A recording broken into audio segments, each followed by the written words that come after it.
മറയൂരിൽ പിതാവിന് നേരെ ആക്രമണം നടത്തിയ മകനെ മറയൂർ പോലീസ് അറസ്റ്റ് ചെയ്തു. മറയൂർ പട്ടം കോളനിയിൽ രാധാഭവനിൽ രാജനെയായിരുന്നു മകൻ രാജേഷ് എന്ന ലാലു ആക്രമിച്ചത്.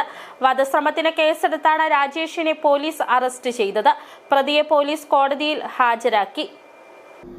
മറയൂർ പട്ടം കോളനിയിൽ രാധാഭവനിൽ രാജനെയായിരുന്നു മകൻ രാജേഷ് എന്ന ലാലു ആക്രമിച്ചത്.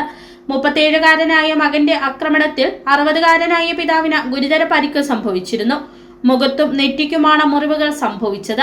വീടിന്റെ ടെറസിൽ വെച്ച ഇരുമ്പ് തകിട് വെച്ചാണ് ആക്രമണമുണ്ടായതെന്നും രാജേഷ് മദ്യപിച്ച കുടുംബം നോക്കാതിരിക്കുന്നത് ചോദ്യം ചെയ്യുന്നതും ഉപദേശിക്കുന്നതിലുമുള്ള വൈരാഗ്യമാണ് ആക്രമണത്തിന് പ്രതിയെ പ്രേരിപ്പിച്ചതെന്നുമാണ് സംഭവത്തിൽ പോലീസ് നൽകുന്ന വിശദീകരണം.